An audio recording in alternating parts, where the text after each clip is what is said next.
Hello mga kabibig! Welcome back sa ating bagong YouTube channel. Ito ang pinakamaingay na YouTuber sa balat ng YouTube. Ako si Kabibig, maglabag-labag na ta with evidence. Ako na, lagot na. Lagot na si Vice Ganda kasi nagsalita na si VP Sara laban sa ginawa ni Vice Ganda. Yung joke-joke niya hinggil kay Pangulong Duterte. Ano nga ba ang reaksyon ni VP Sara? Nagalit ba si VP Sara sa joke-joke ni Vice Ganda laban sa kanyang ama? Or pinaubaya na lang niya, dinedma na lang niya, kasi alam niyang may karmang darating sa taong ito. Nako, totoo kaya na meron ng resolusyon tungkol sa persona non grata para kay Vice Ganda at niluluto na ito? Nako mga kabibig, yan ang ating pag-uusapan ngayon na lalong kumukulo at nabigyan ng kulay ang iba't ibang espekulasyon, iba't ibang paniniwala, at ang iba't ibang klase ng galit na mababasa mo talaga sa comment section ba? Yung iba galit na galit, yung iba gustong i-cancel yung mga produkto na in-endorse ni Vice Ganda, tapos si Sasurgando Sasot may nadiskubre na itong Vice Cosmetics pala ay galing sa China.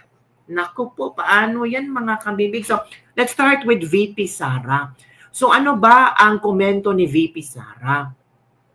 Sabi ni VP Sara, pinaubaya sa Davao City Council ang persona non grata kay Vice Ganda. Kinabahan si Vice Ganda, no? Ipinagkatiwala ni Vice President Sara Duterte sa Davao City Council, of course, hindi naman manghihimasok si VP Sara dyan, ang desisyon kung dapat bang ideklarang bilang persona non grata si Vice Ganda sa lungsod ng Davao. Ayon sa isang pahayag nitong Lunes ngayong araw na to.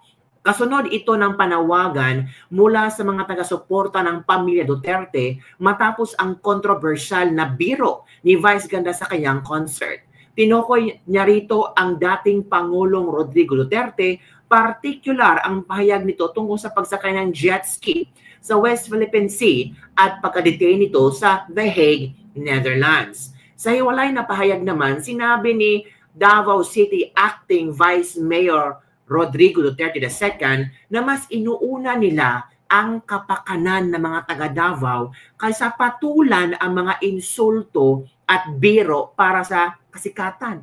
Cloud chasing. Ganun talaga. Diba?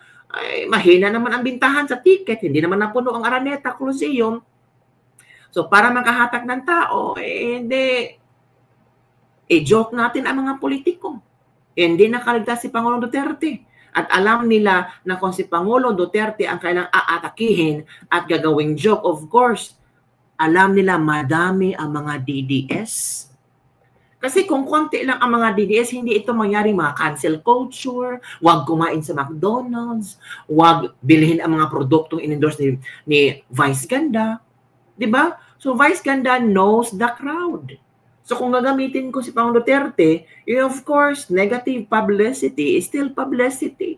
Naging relevant siya. Pero ang problema dyan, kung ano ang maging epekto nito. Sabi ni Pangulong, ni VP Sara Duterte na hayaan na niya ang Davao City Council. Ito na. Sabi ito kasi ang sabi ni Rigo Duterte II. Sabi niya, the City of Council of Davao has far more important matters to attend to than entertaining baseless, attention-seeking antics from performers desperate for relevance. Naku, tagalogin natin ha. Ang City Council of Davao, mas marami pang importanteng gagawin kaysa bigyan namin ng oras itong isang entertainer na baseless, attention seeker na mga performer para lang talaga maging relevant sa panahon ngayon. So, para lang silang basura sa paningin ni Rigo Duterte. Naku, Vice, basura ka pala. Davao City will not be distracted by cheap insults. Agoy, cheap. Ang sakit naman. And distasteful jokes made for clout. Okay? Cheap, distasteful joke para lang magpasikat, para lang sumikat, at para pag-usapan. Diba? Public figures like Vice Ganda who use their platform to mock rather than uplift, reveal more about their own character than about the people they ridicule. Tama. Itong si Vice Ganda na dapat sana gamitin ang kanyang platform para i-uplift ang mga taong may pinagdadaanan ngayon, para yatang ginamit niya sa hindi maganda ang kanyang plataforma, gaya ng pambabastos ng mga tao. At itong pangbabastos niya ay klarong pananalamin sa kung sino siyang klaseng tao. Nako, the dignity and pride of Davaoenos are not for sale, and certainly not for comedy fodder. Uy, ang sakit naman nun. Ang sakit. Diba? Cheap, distasteful jokes. Diba? Tapos sabi dito, Davao are not for sale. At hindi kami papatol sa ganitong klaseng artistang basura. Naku po, ang sakit naman. Phenomenal star, Vice Ganda, ang kabonggabol. Pero sabi ni Duterte, Vice Mayor Rigo Duterte, isa ka lang basura dito sa Davao City.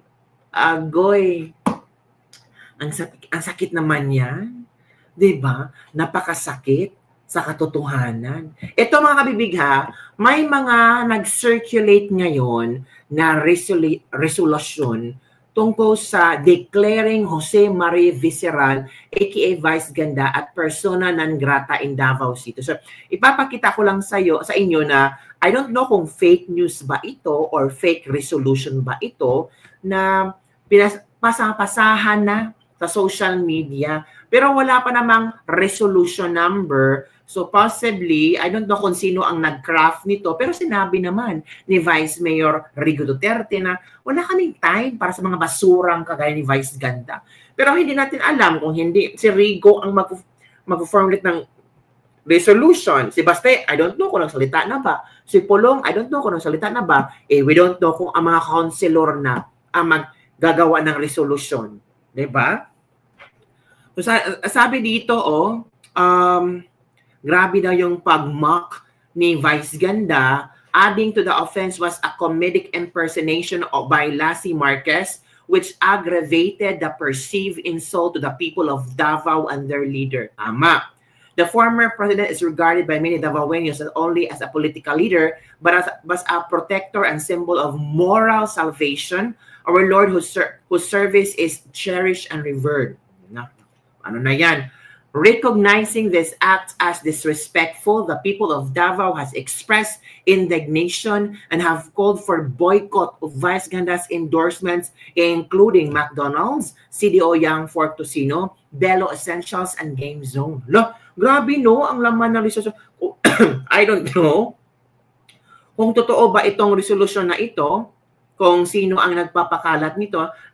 Ito ay pinost ni Tio Moreno. So sabi naman ni Tio Moreno sabi niya, I've seen this photo circulating on social media today, sabi ni Tio. I want to make it clear that this resolution has not yet been verified. So hindi pa totoo. Pero meron na nag-circulate. As the session will resume tomorrow, so Tuesday. Let's all stick to the fact. I also cannot outright call this fake news. Hindi niya makakonsider na fake news ito because fake news is time-bounded.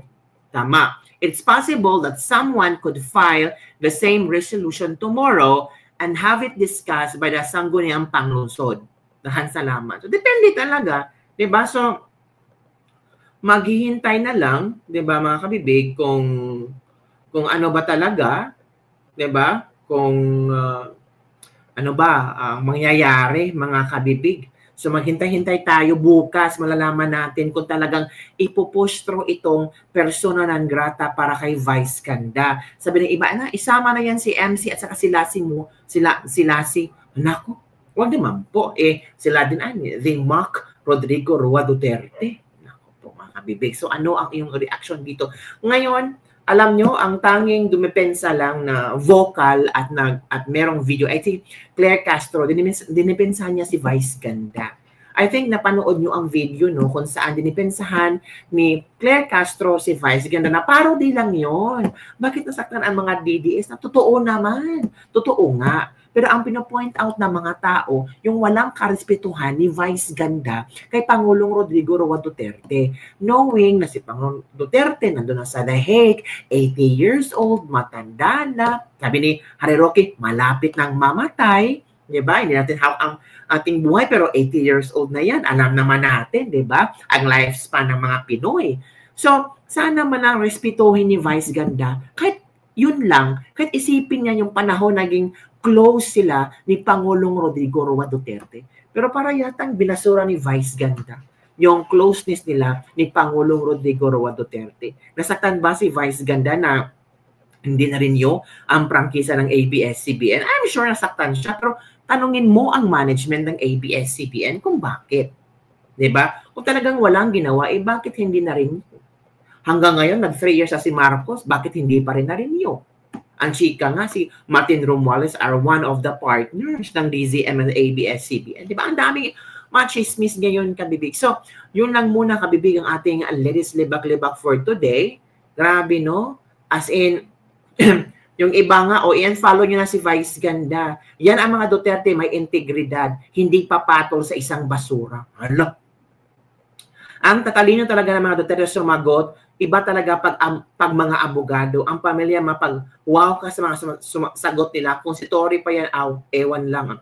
Tingnan natin kung nanay niya na ang involved, babalik din sa kanya ang mockery and insults. Huwag naman po natin isali ang nanay ni Vice Ganda. Naintindihan natin ang galit natin, kasi si Tala Digong parang hindi inirespeto ni Vice Ganda. Matanda, tayo may respeto sa mga matatanda. So wag nating iparihas ang ating nararamdaman at insultuhin natin ang nanay ni Vice Ganda and wishing ill for that nanay ni Vice Ganda because hindi tayo kaparihan ni Vice Ganda. Okay? So yun lang kabibig ang ating Ladies Libak-Libak for today. Don't forget to like, subscribe, and share this video para sa mga latest trending news na ating pag-usap-usapan. Bye everyone! See you next time!